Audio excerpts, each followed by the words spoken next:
अभी अभी इस वक्त की सबसे बड़ी बिग ब्रेकिंग न्यूज अपडेट आ रही है दोस्तों। भारत सरकार ने यानी कि प्रधानमंत्री नरेंद्र मोदी ने सुरक्षा मामलों की कैबिनेट बैठक बुलाई और अफगानिस्तान वाले मुद्दे पर विस्तार से चर्चा हुई। आपको पता होगा कि तालिबान संगठन ने अफगानिस्तान पर अपना अधिकार जमा लिया और इसी बीच तालिबान को प्रधानमंत्री नरेंद्र मोदी ने एक गहरा संदेश भी दिया। हो सकता है कि उस संदेश के बाद तालिबान भारत पर कुछ रिएक्शन करे। जानेंगे तालिबान और अफगानिस्तान और भारत और प्रधानमंत्री नरेंद्र मोदी के मुद्दे से जुड़ी 10 बड़ी खबरें इस वीडियो में मैं आपको बताने वाला हूं। देखिए, आज की बैठक में सबसे महत्वपूर्ण फैसला तो ये लिया कि हिंदुओं और सिखों को भारत में शरण मिलेगी। हर अफगान की मदद करने का पीएम मोदी ने वादा किया। सुरक्षा की सबसे बड़ी बैठक की 5 खास बातें मैं आपको बताने जा रहा हूं। अफगानिस्तान में ताजा हालातों को लेकर भारत सरकार की जो अहम बैठक हुई उसमें सुरक्षा मामलों पर कैबिनेट समिति की मीटिंग में पीएम मोदी ने कई निर्देश दिए। प्रधानमंत्री का कहना है कि मदद की उम्मीद कर रहे अफगान नागरिकों को निराश नहीं किया जाएगा। इच्छुक अल्पसंख्यक सिखों और हिंदुओं को शरण देने का भी ऑर्डर मिला है। इसी बीच बड़ी खबर देखिए, तालिबान ने भारत को एक संदेश भेजा कि हमसे दोस्ती करोगे।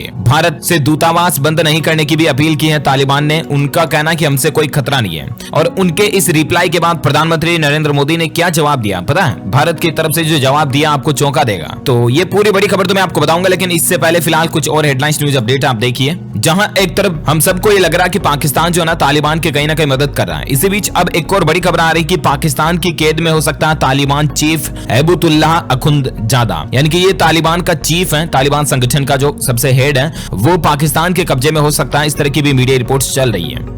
भले ही दोस्तों अफगानिस्तान में तालिबान का कब्जा हो चुका है और अफगानिस्तान की अधिकतर सेना ने तालिबान के सामने अपने हथियार भी डाल दिए, लेकिन अब तालिबान के खिलाफ एक जंग खड़ी हो चुकी है। देख सकते हैं कि अफगानिस्तान में पिक्चर अभी बाकी है। तालिबान के खिलाफ फिर खड़ा हुआ उसका सबसे पुराना दुश्मन, और सबसे पुराना दुश्मन तो खड़ा हुआ ही। इसके अलावा देखिए आप, हाथों में अफगानी झंडा और बुलंद हौसले के साथ तालिबान के सामने अफगान की जनता भी अब विद्रोह करने लग गई है। शहर शहर तेज प्रदर्शन हो रहा तालिबान के खिलाफ। भले ही दोस्तों बंदूक की नोक और हिंसा के बल पर काबुल सहित अफगानिस्तान पर तालिबान ने कब्जा जमा लिया हो, मगर अफगानिस्तान में पिक्चर पूरी तरह से खत्म नहीं हुई है। पिक्चर अभी बाकी है। अफगानिस्तान में तालिबान का सबसे पुराना दुश्मन अब उठ खड़ा हुआ है और उसके हुकूमत के खिलाफ एक आवाज बुलंद कर दी है। अफगानिस्तान पर तालिबान के कब्जे के बीच उसके हुकूमत के खिलाफ खेमेबंदी तेज हो गई है। दरअसल दोस्तों आतंकी संगठन तालिबान से निपटने के लिए रणनीति तैयार की जा रही है। तालिबान विरोधी ताकतें बेहद खतरनाक पंजशीर घाटी में इकट्ठा हुई है, जिसमें पूर्व राष्ट्रपति अमरुल्लाह सालेह और अफगान सरकार के वफादार सिपाही सालार जनरल अब्दुल रशीद दोस्तम व कुछ खास आदमी, वहीं अहमद मसूद की फौजें वगैरह शामिल है। ये मतलब अफगानिस्तान में एक सीक्रेट प्लेस के ऊपर जाकर के तालिबान के खिलाफ एक रणनीति तैयार कर रहे हैं। मीडिया में आई खबरों के मुताबिक तालिबान के खिलाफ बगावत व बिगुल फूंकने वाली फौजें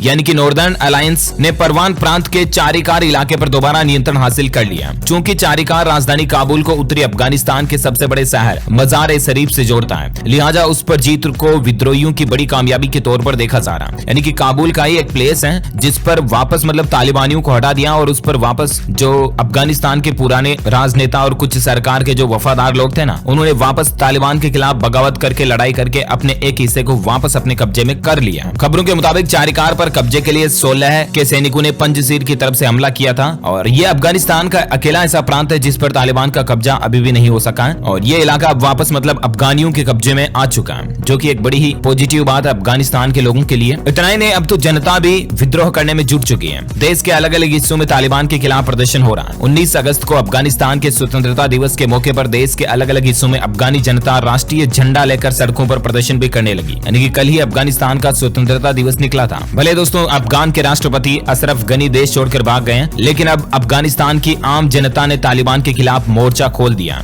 देश के अलग अलग हिस्सों में तालिबान को खत्म करने का, मिटाने का प्रदर्शन शुरू हो चुका है। यहाँ तक कि कल ही काबुल एयरपोर्ट के पास बड़ी संख्या में लोगों ने प्रदर्शन भी किया और तालिबानी राज का विरोध किया। इस दौरान तालिबानों लड़ाकों द्वारा गोलीबारी भी की गई और प्रदर्शनकारियों को हटाने की कोशिश भी की गई। ऐसा ही अफगानिस्तान के खोस्त प्रांत में भी हुआ, जहां पर आम लोगों के प्रदर्शन के बाद तालिबान ने 24 घंटे का कर्फ्यू भी लगा दिया। अफगानिस्तान के अलग अलग इलाकों में हो रही प्रदर्शन की तस्वीरें भी मैं आपको दिखाना चाहूंगा। ये देख सकते हैं, ये तस्वीरें सोशल मीडिया पर काफी वायरल हो रही है और खास बात यह है कि तालिबान के खिलाफ आवाज बुलंद करने वालों में सबसे आगे अफगानी महिलाएं हैं। यानी कि महिलाओं का हौसला देखिए। इन तस्वीरों में आप आसानी से देख सकते हैं कि अफगानिस्तान का झंडा लिए महिलाएं ही सबसे आगे दिख रही है। कौन कहता कि आखिर महिलाओं में दम नहीं होता, जिगर नहीं होता? ये सब पुराने जमाने की फालतू बातें रह गई है। आज की जो महिला शक्ति में ताकत है ना, वो पुरुषों के बराबर है। महिलाओं का हौसला है ना, वो किसी से कम नहीं है। और अब देखिए अफगानिस्तान में महिलाओं ने एक जंग छेड़ दी है तालिबान के खिलाफ आवाज बुलंद करके, जो कि तालिबान से अपनी आजादी की मांग कर रही है। भले ही तालिबान की तरफ से गोलीबारी में कई लोगों की जान चली गई, लेकिन एक कदम भी पीछे नहीं हटे, फिर भी प्रदर्शनकारी। द गार्जियन की रिपोर्ट के मुताबिक जैसे ही गोली चलाई गई तो लोग दहशत में आ गए और भीड़ में भगदड़ मच गई, लेकिन विद्रोह फिर भी जारी रहा। और हम सभी भी ये प्रे करते दोस्तों कि अफगान की जनता के लिए कि जल्द से जल्द उनको न्याय मिले। और दूसरे जो दुनिया के शक्तिशाली देश है ना, उनको अभी मतलब अफगान की जनता का साथ देना चाहिए, राइट। वहीं इसी बीच बड़ी खबर देखिए, जो लोग मतलब अमेरिका का साथ देने वाले हैं ना, उनको तालिबान घर घर तलाश करके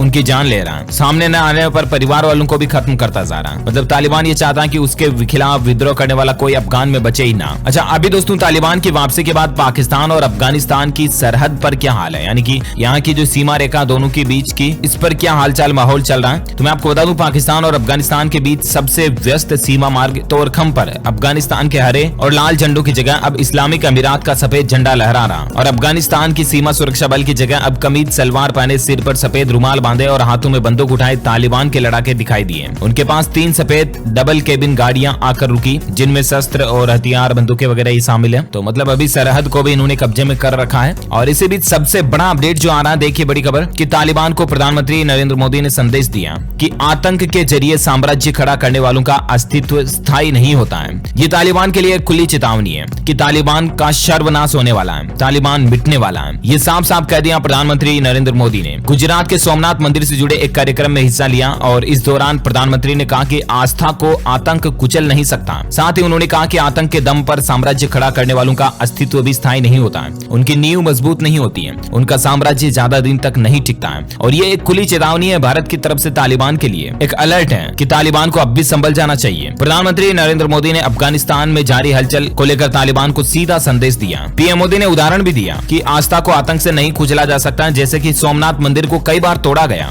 इसे निशाने पर बनाया गया, लेकिन हर बार ये मंदिर वापस खड़ा हो जाता और दुनिया के लिए ये एक सबसे बड़ा उदाहरण है। पीएम मोदी ने आगे अपने संबोधन में कहा कि जो तोड़ने वाली शक्तियां हैं, जो आतंक के बलबूते साम्राज्य खड़े करने वाली जो गलत लोगों की सोच है, वो किसी कालखंड में कुछ समय के लिए भले ही हावी हो जाए, लेकिन उसका अस्तित्व कभी स्थायी नहीं होता है। वो ज्यादा दिनों तक मानवता को दबा कर नहीं रख सकते हैं। भारत अभी तालिबान और अफगानिस्तान के हालातों पर क्या रिएक्शन करने वाला है? तो मीडिया रिपोर्ट्स के मुताबिक भारत अभी दोस्तों वेट एंड वॉच के मोड में है, यानी कि रुको और जरा देखो कि माहौल अब आगे क्या कहता है, उसके अनुसार भारत सख्त कदम उठाएगा। वेट एंड वॉच का मतलब ये होता है भारत अभी अफगानिस्तान में जारी हलचल पर पूरी नजर बनाए रखे हुए है और वहाँ उसका भारत का मेन फोकस था कि जो भारतीय लोग वहाँ पर फंसे हुए हैं अफगानिस्तान में, उनको सुरक्षित निकाला जाए। इससे पहले ही बीते दिन विदेश मंत्री एस जयशंकर ने संयुक्त राष्ट्र से जुड़े एक कार्यक्रम में कहा था कि कुछ देश आतंकवाद के खिलाफ जारी लड़ाई को कमजोर करना चाहते हैं। ऐसे में दुनिया को इस ओर ध्यान देने की जरूरत है। विदेश मंत्री ने बिना नाम लिए तालिबान और पाकिस्तान पर सीधा वार किया, जो भी तालिबान के लिए एक खुली चेतावनी है। गौरतलब है कि अफगानिस्तान पर तालिबान का राज आने के बाद भारत ने अपने दूतावास से लोगों को निकाल लिया।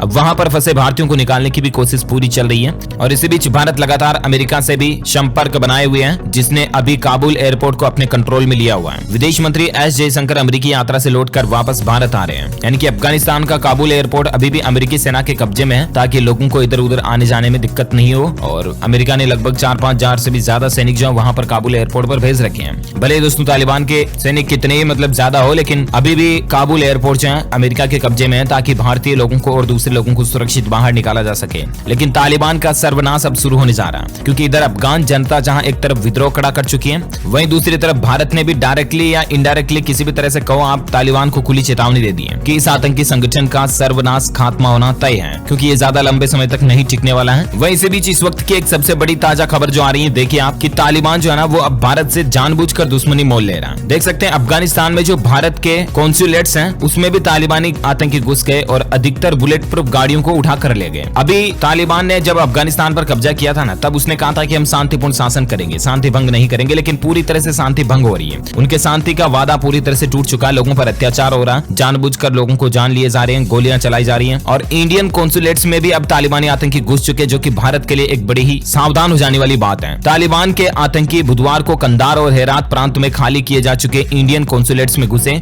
और उन्होंने वहां पर सरकारी कागजों और कंप्यूटरों की खोज की। उसके बाद वो कॉन्सुलेट्स में खड़ी भारतीय गाड़ियों को अपने साथ ले गए। उन गाड़ियों को अपने साथ ले जाने की सबसे बड़ी वजह यह थी कि उनमें से अधिकतर गाड़ियां जो है ना बुलेट प्रूफ थी, जो कि भारतीय कॉन्सुलेट्स की गाड़ियां थी। मतलब जो भारतीय वाणिज्य दूतावास, जो भारत के लोग हैं जो अलग अलग देशों में रहते हैं, जिस तरह से अफगानिस्तान में भी रह रहे हैं, तो भारतीय वाणिज्य दूतावास की गाड़ियों को लेकर जाना तालिबान के लिए मतलब एक अपने पैरों पर कुल्हाड़ी मारने वाली बात भी हो सकती है, क्योंकि इस घटना के बाद भारत सरकार भी चुप नहीं बैठने वाली है। पूरा तालिबान के खिलाफ जो है भारत सरकार कार्रवाई करेगी और लगता है कि अब तालिबान का अंत शुरू हो चुका है। भले ही अभी शासन हड़ पे तालिबान को 10-15 दिन भी नहीं हुए हो, लेकिन इसने बहुत सारी ऐसी मिस्टेक कर दी है कि अब दुनिया के शक्तिशाली देश जो है ना तालिबान को छोड़ने वाले नहीं है। हालांकि अभी भारत सरकार बस थोड़ा सा वेट एंड वॉच यानी कि इंतजार कर रही है और देख रही है कि सही मौका कब मिलेगा जब तालिबान को मुंहतोड़ जवाब दिया जाए। आगे जो भी ब्रेकिंग न्यूज अपडेट और हेडलाइंस न्यूज खबरें आती रहेगी, मैं आपको DLS न्यूज चैनल के ऊपर बताता रहूंगा। वीडियो को लाइक और शेयर करना और कमेंट बॉक्स में जय हिंद जय भारत जरूर लिखिएगा। Thank you, take care, good bye and Vande Mataram.